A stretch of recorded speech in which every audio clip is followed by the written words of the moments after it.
we will start with pie chart. So for to create pie chart, the first step is to select pie from marks.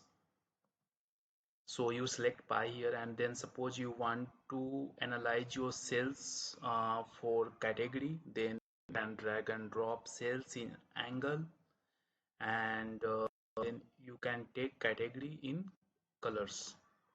So it will show you a pie chart distribution, and further you can show labels for each of the mark labels. And suppose you want to show this distribution in percentage, then you can take cells in labels again,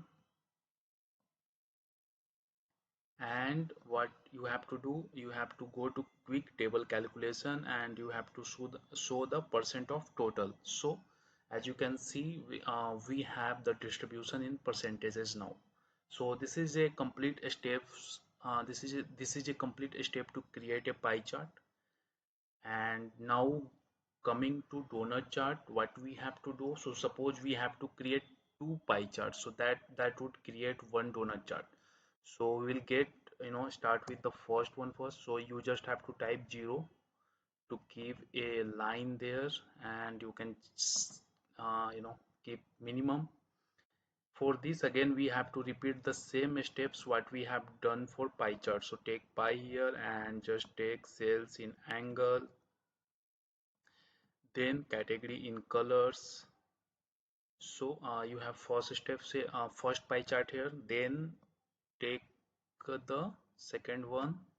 So you can do control plus left click to copy this, and you can make this say dual axis. So you have two pie charts here which is overlapping each other.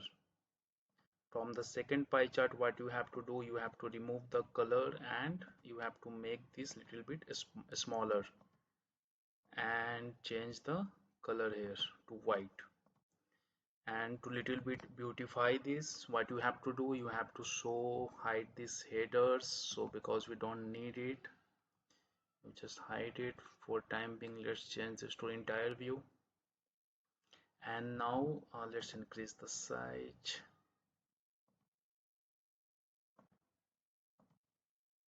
So your donut chart is ready. Just one thing you can do, in this middle space you can show the totals of sales, so that it's clear to user that what is my total sales and how it's being distributed.